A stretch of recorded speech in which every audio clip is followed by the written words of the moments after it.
안녕하십니까. 예민수의 경제 토크 시작합니다. 오늘은 김대준 KR 리서치 대표 오셨는데요. 이제 시장 점검하고 전략 세우겠습니다. 어서 오십시오. 네, 안녕하십니까.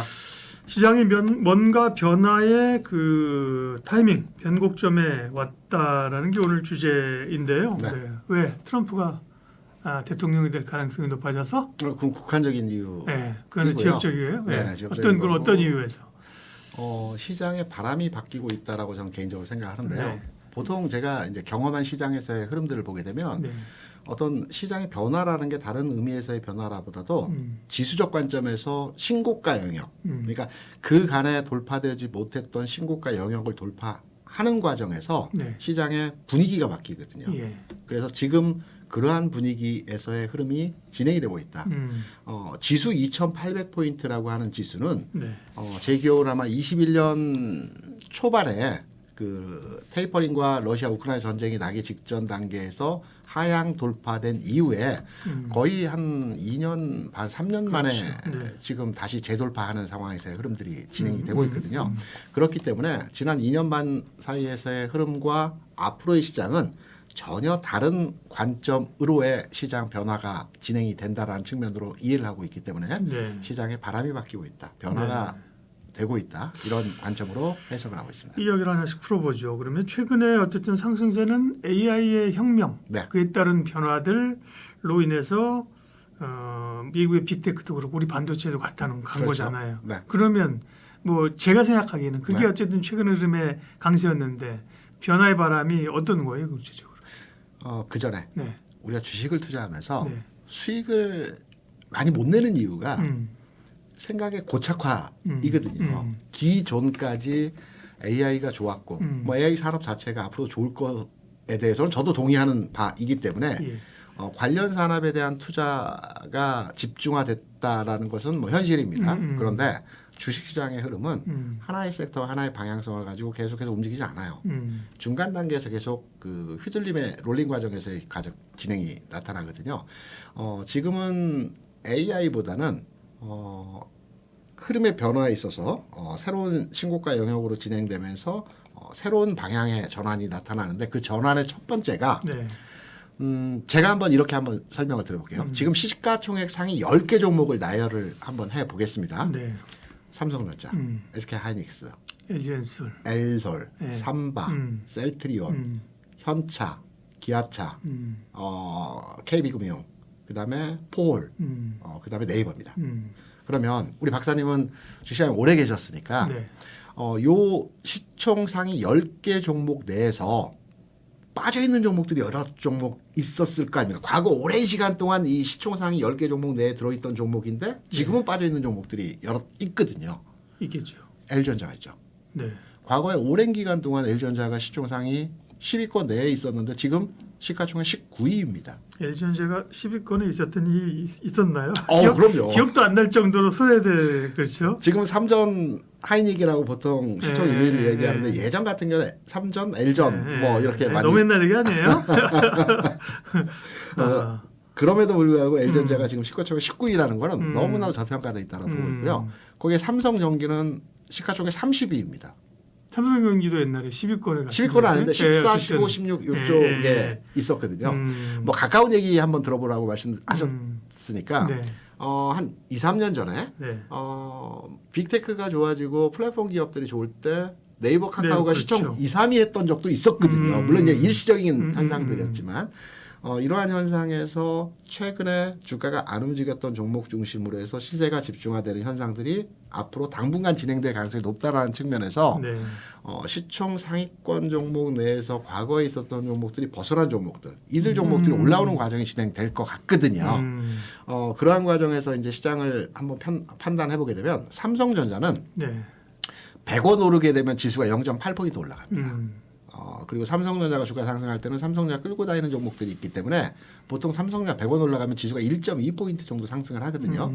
그럼 88,000원 기준으로 해서 시총 기준으로 지수를 판단해 보게 되면 1,000원 아니고요? 100원? 100원입니다. 100원? 네, 네. 100원당 0.8포인트. 네. 1포인트가 좀 하면 안 되죠. 그러면 88,000원 기준으로 해서 삼성전자의 지수 관점으로 판단해 보게 되면 2,900 전후입니다. 10만 원을 기준으로 해서 평가를 해보게 되면 네. 3,050포인트 정도 수준이 현 시점에서의 삼성전자의 주가의 반응이거든요. 하이닉스는 이미 3,000포인트 넘어갔죠. 최근에 좀 조정을 받긴 했지만 이전 한 25만 원, 24만 원을 보게 되면 3,000포인트 넘어갔습니다. 그러면 지금도 주가 지수 측면에서 2,400, 2,300, 2,500에 머물러 있는 종목들이 부지기수거든요. 시장은 항상 일정 궤도 구간에서의 흐름이 넘어서는 과정에서의 흐름이 나타날 때 키 맞추기 과정에서의 종목 간 순환 흐름이 나타난다고 저는 생각을 하고 있거든요.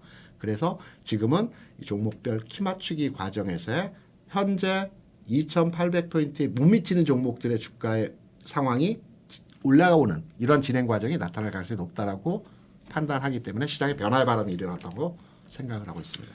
그런 종목들 무지 많죠. 많죠. 뭐 내가 가지고 있는데 정말 꿈쩍도 안 하고 뭐 지수는 올라도 못 움직인 게 한두 가지겠어요. 이제부터 올라갑니다. 그러니까 네. 뭐 화장품도 뭐 일부 뭐 갔었던 거지. 예를 들면 뭐 여행주, 항공주, 그다음에 뭐 섬유의복 이런 거 있잖아요, 그렇죠? 네네. F&F 이런 거 사실 얼마나 좋은 기업이거든요. 네. 기고 있는 거 많지. 건설 뭐 어제 오늘 올랐지만 건설 뭐 너무 많잖아요, 그죠? 그런 그렇죠. 어떤 키 맞추기를 할 수 있다. 루저들의 반란이 있을 수 있다. 그렇죠. 반격. 네. 키 맞추기인데 제가 보는 관점에서의 상황은 뭐 의류나 뭐 기타 좀 멀리 있는 종목보다는 시총 그래도 20위권 내 과거에서 움직였던 종목이 그 외로 넘어갔던 흐름이 나왔을 때 다시 돌아오는 미국 시장 같은 경우에도 애플이 일시적으로 시총 1위를 내주긴 했지만 다시 1위로 올라섰죠. 예. 그리고 최근에 미국 시장에서 러셀 2000 지수가 최근 단기적으로 한 20% 상승을 했어요. 네. 3대 지수는 정체되어 있는 반면에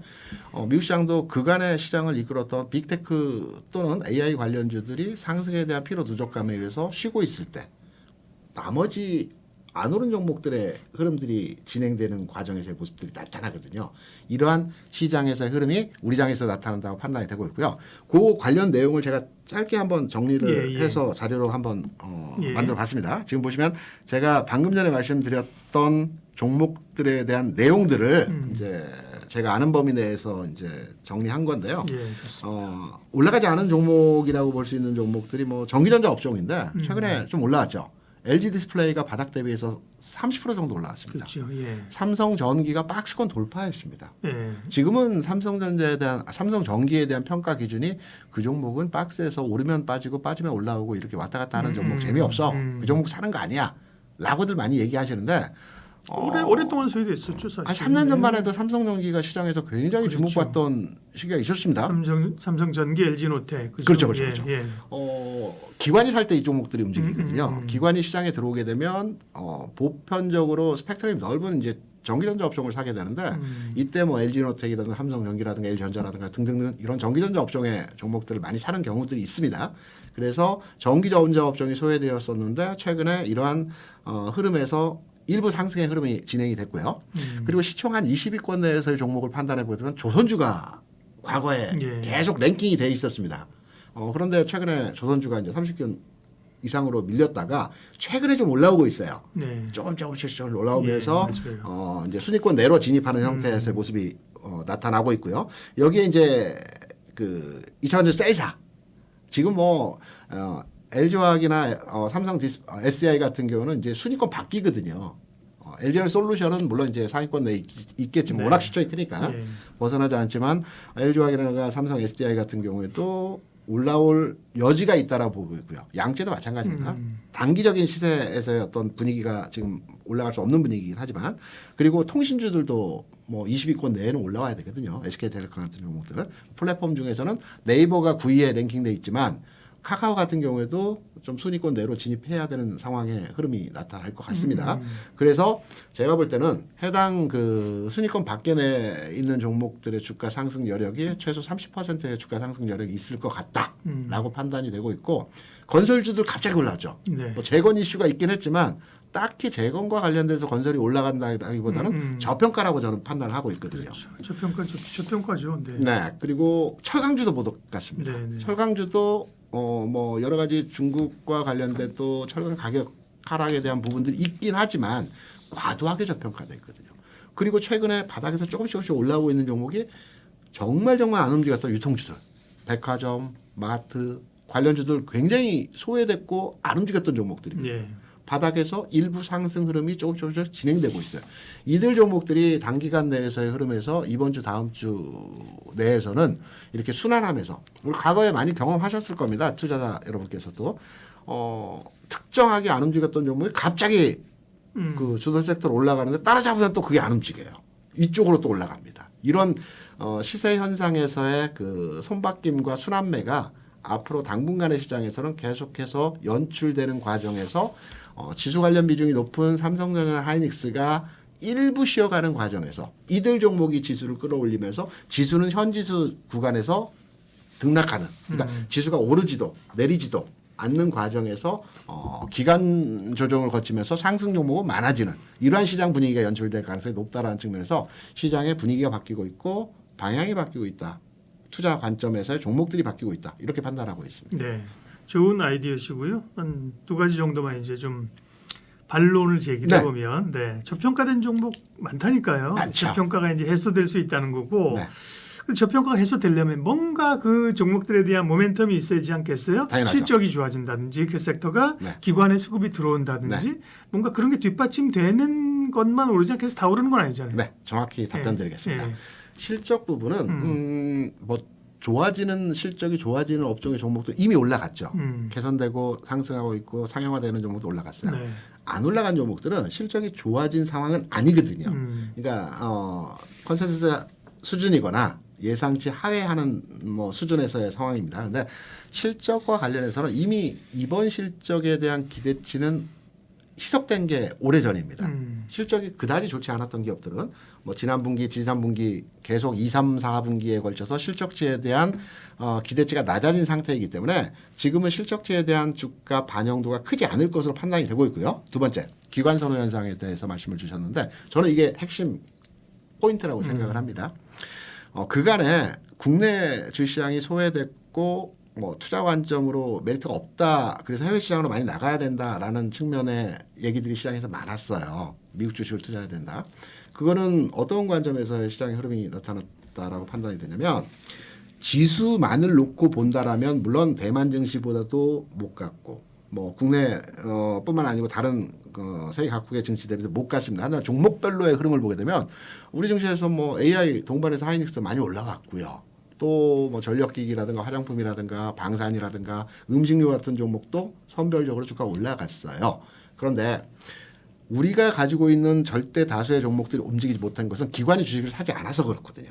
기관이 일정한 흐름에서 하루 이틀 사더라도 연속성을 보여주지 못하고 샀다가 팔았다가 샀다가 팔았다가 샀다가 팔았다가 이런 관점에서 시장을 접근했기 때문에 그러하다고 보는데 이게 바뀌고 있습니다. 무슨 관점이냐면 한 세 가지로 축약해서 설명드릴 수 있거든요. 기관이 매수에 들어올 수 있는 여건에서의 상황이 바뀌고 있다. 첫 번째, 기관이 사지 않는 이유는 환율의 변화에 대한 흐름 때문입니다. 최근에 국내 환율이 1380원 전후에서 움직이고 있어요. 달러 인덱스는 106에서 103까지 내려왔어요. 지금 104 정도 하지만 많이 내려온 편입니다. 달러 인덱스가 하락했는데 우리 원 달러는 아직까지도 약세 현상을 보여주고 있는 상황에서 흐름이 진행되고 있거든요. 제가 환율 상황을 계속해서 체크하는데 지난 한 30년 동안의 환율을 보게 되면 첫 번째 고점은 IMF입니다. 2,000원. 두 번째 고점은 금융위기 1,600원. 세 번째 고점은 이 팬데믹 1,440원. 네. 이게 고점인데 평균치를 환율을 보게 되면 1,150원입니다. 그러니까 일시적으로 올라갈 수는 있겠지만 1,150원 수준을 회귀하거든요. 그런데 최근에는 아주 특이합니다. 최근에 경제 상황 흐름도 나쁘지 않아요. 수출도 늘어나고 있고요. 무역 수지 뭐 13개월, 14개월 흑자 수준 유지하고 있고요. 전체적으로 전체 흐름은 나쁘지 않은데 환율만큼은 최근에 1,380원 내에서 안 움직이고 여기 맞아요. 버티고 있어요. 이게 가장 큰 문제, 기관이 안 사고 있는 문제거든요. 이거는 이제 주변국 엔과 위안화에 대한 문제들입니다. 위안화가 최근에 이제 7.3 위안 전후 움직이고 있고 엔도 162엔 찍고 지금 158엔까지 내려오고는 있지만 중국의 최근에 이제 성장률 자체가 4.7% 나오면서 그동안 기대했던 성장치에 못 미치면서 이제 위안화가 계속 흐름의 상승 흐름이 보여지고 있고 엔화는 이제 올라갔다 내려갔지만 전반의 흐름이 고가권 내에서의 흐름인데요. 이 부분에서의 흐름들이 변화하는 지점에서의 모습이 진행이 되고 있어요. 그거 말씀하셨으니까 네. 제가 한번 준비한 자료가 있으니까 예. 그거 한번 같이 보시면서 그러시죠. 제가 예. 말로 하는 것보다 상황을 설명드리는 게 더 빠르기 때문에 이 그림 한번 같이 보시죠. 이게 이제 오늘 장중 흐름에서의 네. 그 각 통화 가치에서의 상황입니다. 달러 인덱스는 좀 전에 말씀드렸던 것처럼 106엔에서 103엔, 104엔 근처까지 많이 내려와 있어요. 이 수준이라고 한다면 국내 원 달러 기준으로 1,300원 수준에 가야 됩니다. 안 가고 있는 거죠. 이거는 위안화와 중앙에 있는 또 우측에 있는 달러 엔화의 흐름 때문에 그러했거든요. 근데 이게 이제 변화하는 과정에서 진행이 되고 있어요. 고점 찍고 내려왔다가 리바운딩 나오고 째 꺾일 때 아시아 증시에서 환율이 변화하면서 국내 원 달러도 하락으로 전환될 가능성이 높다라고 저는 개인적으로 판단을 하고 있거든요. 그래서 기관 투자자들이 시장에 들어올 수 있는 환경에서의 상황이 진행될 수 있다. 이 두 번째 그림인데 마찬가지입니다. 제가 좀 전에 말씀드린 원달러 환율의 최근 상황에서의 월봉 기준으로 해서 흐름들. 평균 환율은 1,150원. 요 정도입니다. 요 정도가 평균 환율이거든요. 이때가 경제도 좋고 주시장도 좋고 전체적 물가도 안정된 상황에서의 흐름들이 진행되는 겁니다.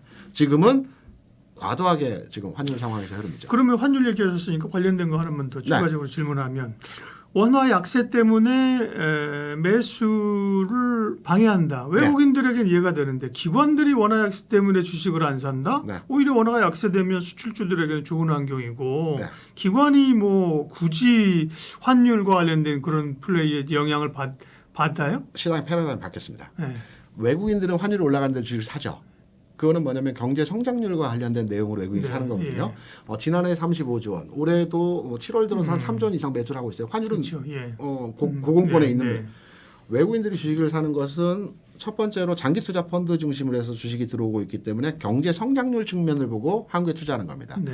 지난해 1.4% 성장을 했고 올해 2.2% 성장을 한다고 그래요. 그리고 신흥국 중심으로 해서 경제 성장이 이루어지기 때문에 신흥국에 대한 투자가 계속 가중되고 있어요. 그래서 외국인이 사는 거는 이해합니다. 앞으로 경제가 좋아질 거기 때문에.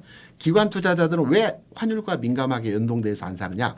과거에는 네. 기관 투자자들은 환율과 민감하지 않았어요. 그렇죠. 예. 최근에 그러니까 최근 2, 3년, 1, 2년 내에 기관 투자자들 매매 스타일이라고는 기계적 매매 방향의 운용 스타일이 바뀌었습니다. 뭐냐면 국민연금을 예를 들어서 말씀드릴게요. 국민연금이 대략 한 900조라고 하면 450조는 해외 투자돼 있어요.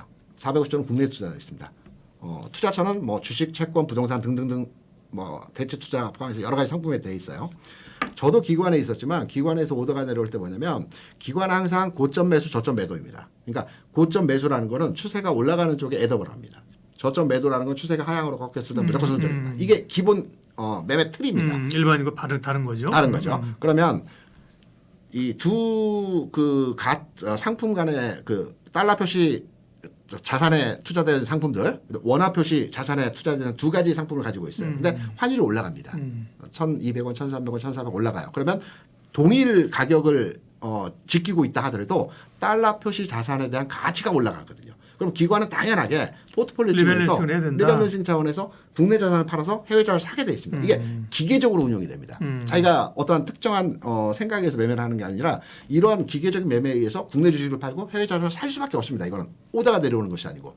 그래서 환율이 올라갈 때 기관은 시장에 동참하지 않는 겁니다. 오히려 매도를 할 수도 있고 시장에 적절히 참여 안 합니다. 근데 환율이 내려가게 되면 반대 케이스죠.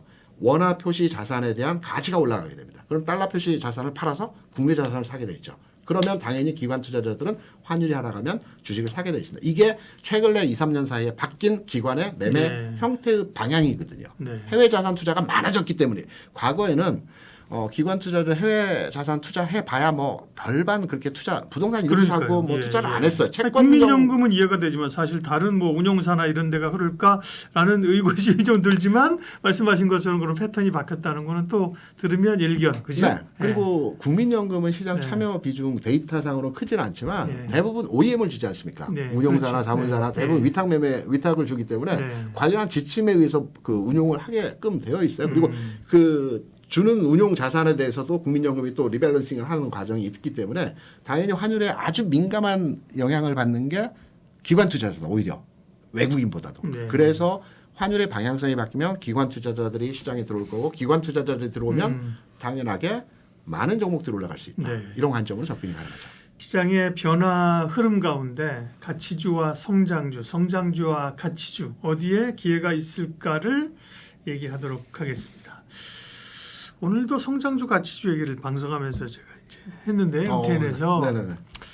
헷갈려요. 이제 이 논점은 오늘 논점은 이거였어요. 네. 지금 그동안 사실 미국의 빅테크들이 그냥 M7이 달렸잖아요. 네네네. 이거는 분명히 기술주 빅테크 성장주란 그렇죠. 말이에요. 거기서 이제 나스닥은 주춤하고 다우가 오르니까 이쪽에 섹터들이 이제 가치주가 좀 가지 않겠냐 이렇게 얘기를 했는데 그걸 가치주라고 볼 수 있냐? 그렇죠? 오히려 뭐 약간 제조업 기반의 뭐 이런 인프라 주식 이런 거잖아요. 네. 그래서 어쨌든 가치주의 개념이 되게 이제 헷갈리는데 성장주냐 가치주냐. 네. 어쨌든 크게 보면 그런 성장주 기술주에서 네. 가치주로의 시장 변화를 좀 모색할 수 있는데 대표님은 가치주에서 성장주로 시장 이동할 거라 이걸 얘기를 하셔가지고 네. 원고에 헷갈립니다. 가치주에서 성장주로 간다고요? 네. 성장주에서 가치주 가는 게 아니라? 아닙니다. 네. 제가 이제 가치주와 성장주의 개념을 가지고 있는 건 어떠한 개념이냐면 미국의 빅테크 기업은 성장주가 저는 아니라고 생각합니다. 아니다. 왜냐하면 빅테크 기업의 대부분은 돈을 잘 벌고 있어요. 네. 성장주는 기본적으로 우리가 개념적인 정리를 하고 있는 게 지금 현재 회사가 적자이거나 돈을 굉장히 못 벌고 있어요. 그런데 미래 가치에 대한 R&D 투자를 통해서 이 회사가 그러니까 기술 혁신을 그렇죠. 통해서 대박이 날 것이다. 날 것이라는 그 기대감으로 이걸 기대감에서, 땡겼으는 네. 작년에 예를 들면 우리가 2차 전지 이런 거죠. 그 재작년에 2차 전지가 전지, 되겠죠. 네, 그러니까. 그 정도면은 2차 전지인데 네. 아직까지도 2차 전지 성장주 섹터입니다. 네, 네, 그만큼의 돈을 못 벌기 네, 때문에 네. 반도체는 성장주가 아니라고 생각합니다. 왜? 적정 가치의 돈을 벌고 있거든요. 그렇기 때문에 일부 가치주로 이동 과정에서의 상황인 거고 반도체는 그래서 성장주는 아니다. 빅테크도 성장주 아니다. 이게 이제 제가 네. 개념을 장착하고 있는 내용이고요. 이건 사실 사람에 따라 개념 저희가 다를 수 있어요. 네네, 그렇죠? 맞습니다. 뭐 보는 분들이 아니 무슨 여기야 가치주 뭐 성장주는 다 높은 성장을 이익을 내면 네. 이익이 나든 안 나든 그죠? 성장주로 봐야지 이렇게 할 수 있는데 어쨌든 대표님 그렇게 정의한다. 네네. 예, 예, 네, 제가 좋습니다. 정리하고 있는 네. 거고 지금 이제 성장주의 관점으로 시장을 읽어가야 된다라는 측면으로 이해를 하고 있거든요. 그 이유는 제가 한번 준비한 그림을 보면서 네. 여러분의 이해도를 좀 높여드리기 위해서 이 예. 정리한 내용을 한번 설명드리겠습니다.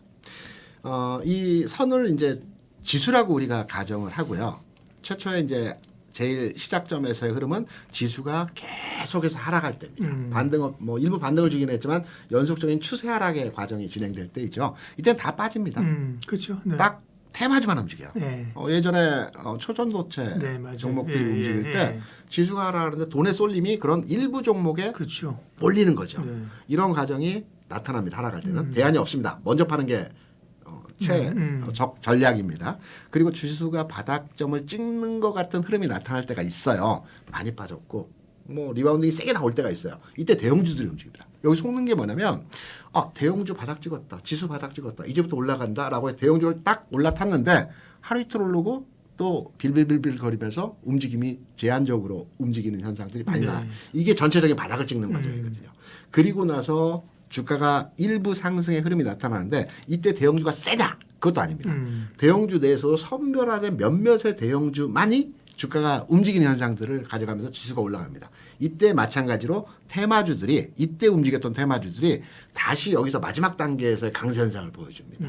그리고 나서 일정 궤도 구간의 지수가 올라가는 현상들이 나타나요. 어느 정도 쭉 올라가서 안정고까지 올라가요. 그리고 나서 지수가 잘 안 빠져요. 안 빠지는 이유는 여러 가지가 있을 수 있죠. 뭐 호전된 경제 상황의 데이터가 나왔다든가 외국인이 지속적으로 사고 있다든가 그러면 시장의 심리가 지수 안 빠질 것 같아. 언제 올라간지는 내가 모르겠어.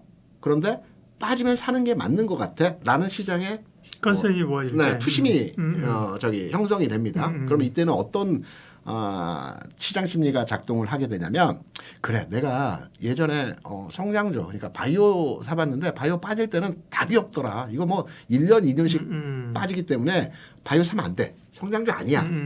그럼 뭘 사야 되느냐? 역시 주식은 돈 버는 회사야. 가치주야. 돈을 꾸준하게 벌고 있고 성장이 담보된 상태에서의 종목들이 주식 투자에 뭐 제1 타켓이야. 그래서 이때는 가치주들입니다. 가치주들이 계속 돈을 벌고 있죠. 여기에 최근 상황에서 흐름처럼 환율이 계속 고가권에서 움직이고 이런 환경들이 유지될 때 수출 관료들이 부각이 되겠죠. 그렇죠. 그래서 최근까지의 흐름에서 화장품, 전력기기, 화장품, 방산 식음료 이게 다 수출 관련주입니다. 실적 의존주입니다. 이들 종목들이 최근까지 해서 주가가 아주 시장에서 핫하게 움직였던 흐름들입니다. 그러다가 어느 시점에 어떤 계기를 통해서 시장이 그러한 흐름의 전환이 나타나는, 그러니까 지수가 그 상승 흐름으로 그동안의 박스를 돌파하는 과정에서 흐름들이 나타나거든요. 이때는 어떤 분위기가 형성되냐면 방송에서 막 나옵니다. 종합주가지수 2년 반 만에 고점 돌파, 뭐 지수 3,000포인트 올 목표가, 뭐 3,200포인트 목표가 이런 지금인데? 그렇죠. 장밋빛 전망들이 약간 지금 그런 타이밍이죠. 언론이나 뭐 뉴스나 이런 데서 계속 그 재부각됩니다. 그러면 주식 투자를 안 하던 사람들도 시장 좋아진다라고 하는데 나도 주식 투자 해볼까? 또는 주식을 하고 있는 사람들도 그래 지금 내 계좌에 있는 종목들은 많이 물려 있는데 새로 적금을 깨서 주식을 해볼까? 돈이 몰립니다. 유동성 장세거든요. 통상 우리가 유동성 장세는 금융 장세라고 하고, 금융 장세는 성장주들이 가는 흐름에서의 모습을 이제 시장의 전체적인 이제 그 상황이라고 우리가 보통 이해를 하고 있거든요. 그래서 시장이 새로운 영역을 돌파하게 되면 시장 분위기가 유동성을 기반으로 해서, 특히 유동성이라고 한다면 최근에 고객 예탁금을 판단해 보게 되면 53조까지 밀렸다가 지금 56조 수준까지 올라왔는데 아직 더 올라가지는 못하고 있어요. 그런데 지수가 어느 정도 폭발적인 구간에서 흐름이 나타나는 60조를 넘어가겠죠. 돈이 쫙 몰립니다. 그러면서 성장 섹터가 아주 강하게 흐름이 진행되는 과정에서의 모습이 나타나는 것이 지금까지의 과거 시장 흐름에서 모습이 만들어졌던 과거의 흐름의 내용이었다라고 해서 제가 요 내용을 간략하게 요 내용을 한번 정리를 해봤고요. 지금 그러니까 표에 있는 그 중간쯤에 이렇게 횡보하는 거죠. 네. 상에서 올라갈 수 있는 국면으로 비슷하게 보면 되는 거죠. 그렇죠. 네, 그렇죠. 네. 지금 그러면 여기서 이제 말씀하신 논리에 의해서 네. 흐름의 변화를 가지고 지수도 올라가면서 성장주가 간다면 네. 그러면 대표님 말씀하신 성장주는 어떤 것들이에요? 지금부터 설명드리겠습니다. 여기 있습니다. 네, 네. 두 번째 자료인데요. 네. 성장주는 그러니까 가치주는 우리가 이제 시점마다 환율의 변화에 움직이는 종목들이라든가 또는 철강, 조선, 건설 같은 종목들도 가치주로 포함되기 때문에 이런 종목들도 포함될 수 있는데 최근까지는 가치주는 수출 관련, 실적 원전 관련주였지 않습니까? 성장주는 딱 정해져 있습니다. 픽스되어 있습니다. 대표적으로 바이오, 2차전지, 로봇, IT 플랫폼. IT 플랫폼은 게임이 포함됩니다. 그래서 관련 종목들에 대한 내용들을 제가 간략하게 정리를 해봤는데요. 이거 하나하나 따져보겠습니다. 바이오가 성장 섹터에서는 가장 먼저, 가장 빠르게, 가장 많은 종목들이 움직입니다. 다만 바이오 제약 섹터는 종목이 많아요. 300개 정도 될 겁니다. 한 2,500개 종목 중에 300개니까 엄청나게 많은 종목 수가 제약 바이오 섹터에 있지 않습니까? 그래서 동반 상승은 없어요. 그러니까 바이오가 다 같이 간다. 이런 장은 단 한 번도 없었습니다. 한 섹터, 그러니까 맞아요. 섹터로 갑니다. 섹터로. 그러면 그 섹터에서의 분위기가 어디인가를 우리가 따라가면서 판단해서 투자처를 찾아야 되거든요. 기존까지는 HLB, 알테오젠, 삼성전자 요 흐름이 시장을 주도했어요. 연초부터. 삼성바이오, 전자요? 삼천당제약. 삼천당제약. 요 세 종목이 연초에서부터 계속 주가 흐름의 바이오 섹터의 그렇죠. 분위기를 몰고 왔어요. 이게 뭐 여러 가지 이유가 있지만 뭐 기술 이전이라든가 네, 뭐 신약 개발, 요 흐름에서의 분위기를 몰고 왔던 거거든요. 그런데 이게 마찬가지로 상승에 대한 피로 누적이 어느 정도 쌓였습니다. 이슈에 대한 반응도 좀 작아지고요. 그럼 다음 이슈를 바이오에서는 계속 만들어갑니다. 지금 비만 치료제 가장 핫하거든요. 뭐 비만 치료 유한양액, 펩트론, 한미약품 뭐 등등등 이런 비만 치료제가 하나의 큰 섹터로에 끌고 갈 수 있는 영향력을 보여줄 수 있다라고 판단되고 있고요. 바이오는 이러한 형태로 해서 계속해서 바이오 섹터는 이미 연초부터 움직였고 계속해서 움직일 가능성이 크다라고 보고 있어요. 첫 번째 바이오. 두 번째 2차전지입니다. 2차전지 같은 경우는 뭐 따로 제가 2차전지 자세히 설명드리겠지만 성장주의 대표적인 섹터라고 우리가 판단하는 내용이기 때문에 2차전지는 움직일 수 있다라는 가능성으로 성장 섹터로 우리가 정리를 해보고요. 세 번째는 IT 플랫폼입니다.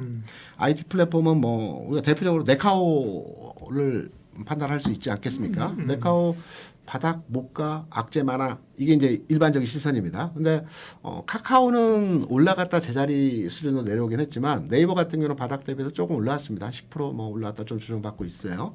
그런데 과거에 보통 통상적으로 그 성장 섹터가 움직일 때 바이오가 먼저 움직이고요. 2차 전지 가고요. 그다음에 플랫폼 가고 게임이 플랫폼과 같이 가는데 과거에 네카오가 가장 많이 빠르게 움직였던 시점이 제 기억으로는 21년 7, 8, 9월이었을 겁니다. 이때 카카오가 액면 분할하고 17만 원까지 갈 때가 있었거든요. 그러니까 시세 흐름에서 20년, 21년 성장주가 갈 때 가장 막바지 국면에서 그 게임주와 함께 21년 8월부터 게임주들이 이때 그 메타버스 애나버트 이슈로 해가지고 그 21년 8월부터 막 주가 올랐거든요. 그러니까 IT 플랫폼 게임이 마지막 국면에서 이제 움직이는데 이걸 통화해서 바닥 찍는 과정에서의 흐름들이 지금 진행이 되고 있다라고 저는 개인적으로 생각해서 성장주에 대한 관심, 바람이 바뀌고 있고 흐름의 변화가 있다. 시장이 전체적으로 유동성 양세가 오고 있는 측면에서 이들 종목에 관심을 가져야 된다라고 저는 개인적으로 생각하고 있고요.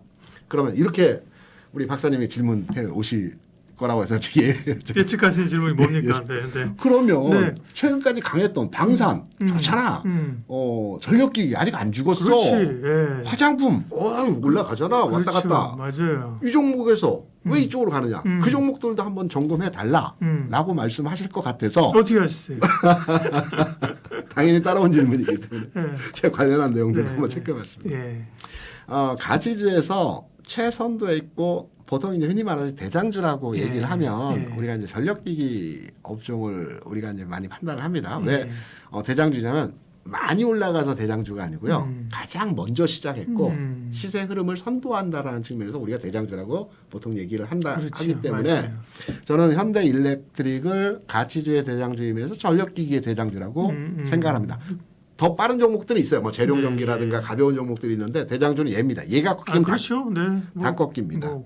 뭐 인정할 수밖에 없는 말씀이죠. 그러면 현대일렉트릭의 최근 주가 흐름 보겠습니다.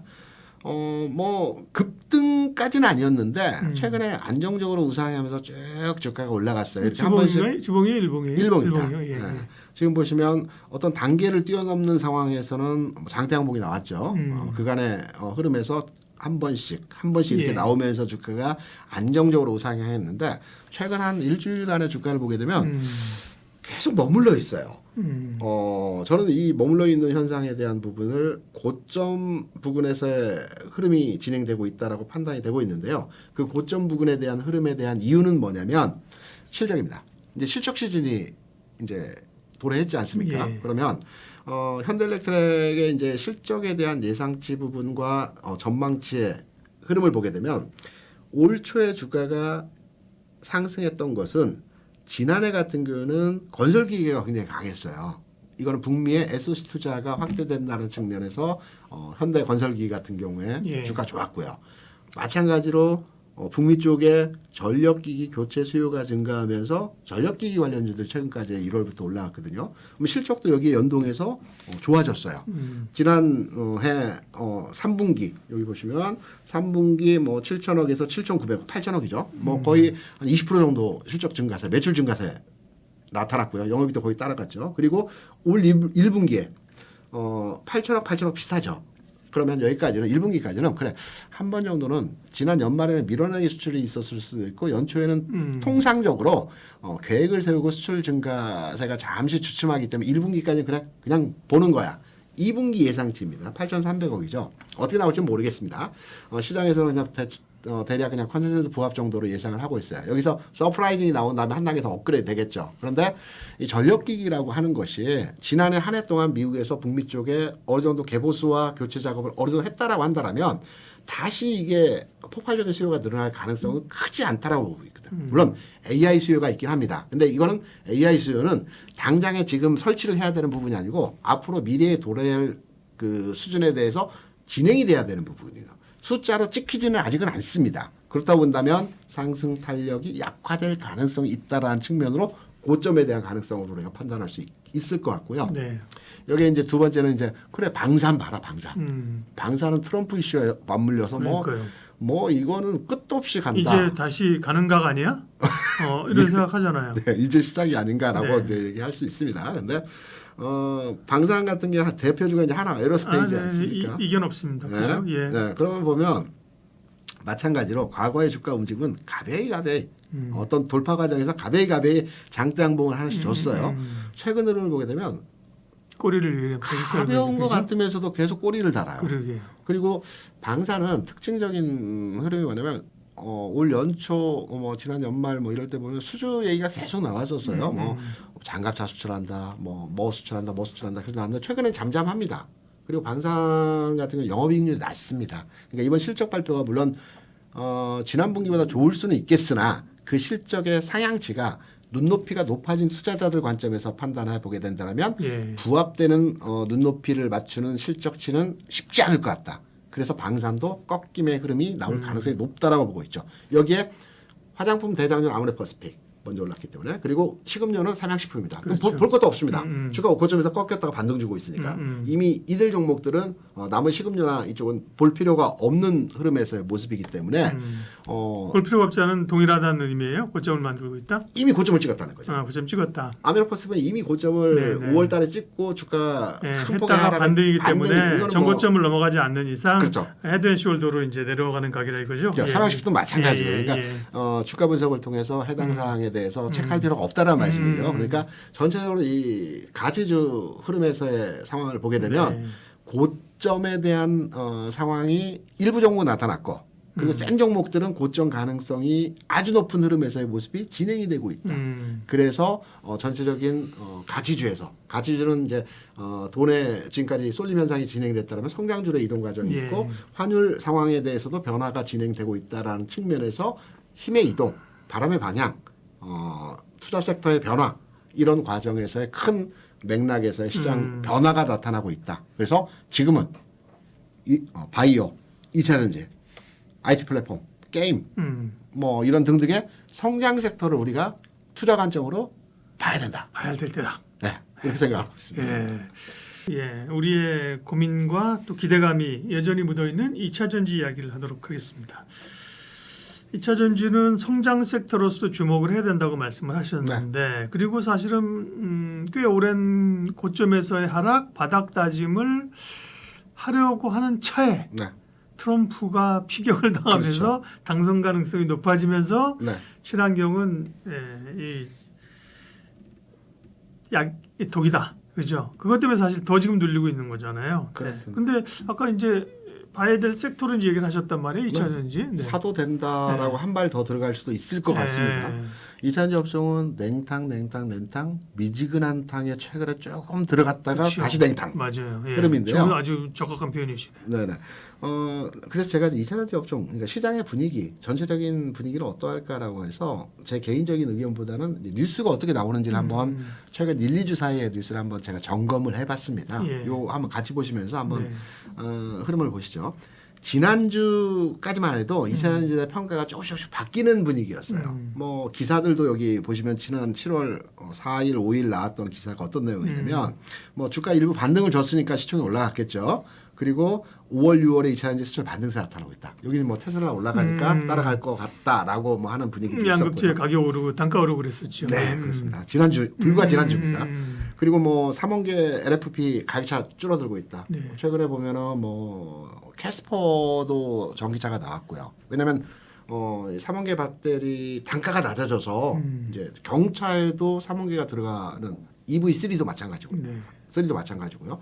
단가가 한 20% 이상 낮아졌다라는 게 시장의 분위기이기 때문에 국내 산업에서 아주 주도권을 가지고 있는 3원계 배터리에 대한 긍정적인 뷰들이 시장에서 막 어느 정도 전파가 되고 있었어요. 그래서 바닥 찍는 것 같다. 테슬라도 올라가고 있죠. 그렇죠? 190불에서 250불까지. 네, 맞아요. 그렇죠. 이거 간다. 이제 찍었다라고 했는데 갑자기 그분의 등장으로. 근데 이제 트럼프발 이슈 물론 이제 시장에서는 트럼프가 만약에 당선이 되게 된다라면 이제 기존의 이제 전기차 산업에 대해서 IRA 폐지하고 등등등 이게 우리가 이제 선제적으로 이거를 생각해서 이런 분위기가 나타나는 건데 근본적인 이유는 이제 파리 기후 협약을 재탈퇴하겠다라는 겁니다. 그럼으로 인해서 그간에 이제 그 전기차에 보조금을 줬던 부분이라든가 그 산업에 제동을 걸겠다라는 건데 시장이 이미 지난 3, 4년 동안에 미국 같은 경우에도 전기차 그 점유율이 한 7%, 8% 되거든요. 조금씩 늘어나고 있어요. 지금 현재. 지금 시장을 죽인다고 표현할까요? 시장을 완전히 그 보조금 내지는 여러 가지 정책을 통해서 시장을 압박하기에는 이미 타이밍상 늦어버렸다고 저는 판단을 하고 있어요. 일부 제한적인 진행은 될 수는 있겠지만 트럼프 입장에서 저 개인적으로 판단할 때는 전기차를 활성화는 못 시키겠지만 압박할 수는 없다라고 보고 있고요. 또 아이러니한 건 뭐냐면 이번에 트럼프 후보 피격 사건과 관련돼서 총기 규제, 트럼프 후보의 가장 강력한 지지 기반이 총기협회거든요. 근데 그 총기 규제를 해야 될까? 피격을 당했기 때문에. 그런 얘기는 없죠? 아직? 없죠. 네네. 그렇죠. 공화당의 그 지지 기반이니까. 역설 이게 맞아요. 파라독스이거든요. 네. 총기 피격을 당했는데 네. 지지 기반에 대한 총기 규제를 한다? 이건 아니라고 판단돼요. 저는 이런 맥락에서 그 이산지 산업에 대한 배터리 산업도 마찬가지로 진행이 될 가능성이 있다라고 판단을 하고 있고요. 이제 전체의 분위기입니다. 그리고 제 내피셜입니다. 그러면 좀 더 설득력 있는 내용으로 시장 그 흐름적 측면에서 과거에 이런 종목들이 이렇게 움직였는데 2차전지가 이 정도 상황에서 지금 현재 주가 위치를 하고 있기 때문에 앞으로 이렇게 움직일 거라는 근거적 내용을 가지고 한번 설명을 드려보겠습니다. 예. 아마 다른 데서는 확인하지 못하셨던 내용일 것 같습니다. 그림 같이 보시면서 한번 설명을 드리겠습니다. 지금 보시면 좌측에 있는 그림은요. 제가 이해도를 높여드리기 위해서 차근차근 1단계부터 지금 설명을 드립니다. 예. 빠르게 진행하겠습니다. 네네. 좌측에 보이시는 그림은 한국조선해양입니다. 이게 언제이냐 하면 2007년, 8년, 9년 이때입니다. 이때 조선주, 건설주, 철강주들이 굉장히 그 중국 경기 회복과 관련해서 상승과 관련해서 주가 많이 올랐죠. 이 당시 주가 50만 원까지 한국조선해양이 올라갔으니까요. 네. 월봉입니다. 월봉. 그리고 나서 그 이 금융위기가 발생을 하면서 전체적으로 주가 다 빠졌어요. 올라갔던 종목들의 주가가 뭐 그냥 연일 주가 하락을 했어요. 월봉상의 기준입니다. 오랜 기간 하락, 한 1년 이상은 하락했다는 얘기잖아요. 그럼 바닥점에서 어떤 모습이 나타났냐? 주가 상황에서 보면 50만 원 고점에서 뭐 한 2, 3만 원까지 빠졌거든요. 3분의 1 토막이 났습니다. 바닥에서 월봉 기준으로 해서 쌍바닥을 만들고 올라갔거든요. 그래서 여기 한 발 더 발전시켜서 지금의 현대일렉트릭이나 가치 섹터의 주가 움직임이 이러한 과정에서 흐름이 나타날 것이라는 게 첫 번째 기본 장착된 이해도고요. 2차전지로 넘어오겠습니다. 네. 2차전지 넘어와서 이제 제가 아마 이 시간을 통해서 예전에 2차전지 산업 자체가 과거에 2000년 초반에 반도체 산업하고 비슷하다. 그러니까 그 당시에도 반도체 산업에 대한 이견이 많았습니다. 지금은 반도체에 대해서 뭐 이견이 전혀 없습니다. 앞으로 계속 확장되는 산업이라는 이견은 없지만 과거에는 시장에서 어떤 얘기까지 있었냐면 반도체 쓰임새 뭐 앞으로 나아질 것 같은데 각 집마다 컴퓨터 한 대씩 놓으면 그걸로 끝이 아니야? 라고 했어요. 그러니까 우리나라 뭐 1,500만 가구를 기준으로 해서 1,500만 대 컴퓨터 팔면 끝이야 라고 했는데 휴대폰이 나왔고 뭐 서버 그 데이터 센터가 나왔고 등등등 많이 사용세가 늘어났거든요. 그러면 삼성전자 한번 보겠습니다. 삼성전자 이것도 월봉입니다. 예. 월봉입니다. 월봉상에서의 95년도부터 2005년까지 기간이 좀 먼 과거이긴 합니다. 이때에도 마찬가지로 제가 앞서 잠깐 설명드린 것처럼 반도체 산업이 완전한 성장 산업이었습니다. 그래서 주가 자체 측면에서 이건 액분으로 냈기 때문에 600원 나오는데요. 600원에서 한 7,000원, 한 7,800원까지 한 10배가 넘는 이제 주가, 한 12배 정도 주가의 상승이 나타났어요. 지금 2차전지가 지난해 올라갔던 것처럼 10배 이상의 엄청난 주가 상승이 나타났거든요. 그리고 나서 여기에 대해서 거품론이 많이 나왔어요. 캐즘 얘기도 나오고 뭐 제가 아까 말씀드렸던 대로 1,500만 대 PC를 팔면 그 다음부터의 반도체는 더 이상 쓸모가 없어 라고 해서 시장에서 분위기는 반도체 끝이야. 너무 10년치 미래 성장 가치를 땡겨다 쓴 거야. 이런 내용에서의 그 시장 분위기였거든요. 그러면서 주가가 얼마나 빠졌냐. 한 7,500원, 7,800원 수준에서 2,700원까지 3분의 1 토막이 났습니다. 계속 빠졌습니다. 계속. 그러면서 마찬가지로 앞서 제가 대형주들이 바닥을 찍을 때 그리고 성장 섹터든 가치 섹터든 하나의 큰 축을 만들고 주가가 빠질 때 어느 정도 빠지고 바닥점이 어떤가를 제가 설명드린 겁니다. 이때 삼성전자의 주가는 바닥점에서 쌍바닥을 딱 만들고 지금의 주가 그러니까 2,700원에서 지금의 뭐 8만 원까지 올라온 거죠. 오랜 시간이 걸리긴 했지만 이런 과정에서 주가가 계속 올라갔고요. 지금 이산지를 보겠습니다. 뭐 에코프로도 마찬가지고 포스코퓨처도 마찬가지지만 예. 지금 보시게 되면 전체적으로 주가적 측면에서 보게 되면 포스코퓨처의 우측에 있는 월봉입니다. 월봉을 보시게 되면 주가 잘 올라갔어요. 지난해 이것도 한 10배 뭐 8만 원에서 70만 원, 그러니까 10배 정도 가까이 올라간 거죠. 그리고 나서 최근까지 해서 1년 좀 넘게 주가 빠졌어요. 그리고 나서 3분의 1 토막 난 가격 상황 하에서 지금 두 번의 바닥을 시연해 나가고 있습니다. 물론 모든 주가의 상황이 뭐 이 종목이 그러했기 때문에 이 종목도 그러할 거다 이렇게 등치시켜서 판단하는 건 오류가 있을 수 있어요. 하지만 제가 말씀드린 논점은 뭐냐면 시장에서 성장산업이라고 굉장히 부각된 종목이 움직였던 흐름들, 대형주가 움직였던 흐름들을 가정해서 과거의 주가와 지금의 주가를 제가 이해시켜드리려 설명드린 거거든요. 지금의 주가 수준에서 바닥찍고 올라갈 수도 있습니다. 올라가면 이게 진짜 상승이 될 가능성이 아주 높아요. 새로운 흐름에서의 시작점이라고 볼 수 있거든요. 반대로 지금 가격에서 빠지면서 흘러내릴 수도 있습니다. 뭐 주가라는 게 양단의 흐름이 그렇죠. 열려 있으니까 네. 단원에서 올라간다 내려간다 말씀드릴 수는 없지만 빠져 내려가더라도 비슷한 양상을 그리면서 다시 지점을 만드는 구간이 있을 수 있다. 흐름의 모습에서 보면 과거에 이러한 성장 섹터의 종목들이 움직인 과거 흐름들을 비교해 봤을 때 확률적으로 올라갈 수 있는 분위기에서의 토대가 조금 더 확률이 높다. 한 50, 한 7% 된다. 반반이라고 한다면 43%는 뭐 흘러내리거나 빠질 수 있겠지만 그러면 주식 투자는 51%만 돼도 투자해야 된다는 관점으로 본다면 저는 이러한 맥락에서 뉴스나 시장의 분위기나 전체적인 흐름들은 안 좋은 얘기들만 지금 부각되고 있어요. 항상 주시장에서는 이제 우리가 이제 시장 분위기를 판단할 때 하이닉스를 보게 되면 지난 3월에 목표가가 리포트들이 20만 원 나왔어요. 6월에 25만 원 나왔습니다. 얼마 전에 32만 원 나왔어요.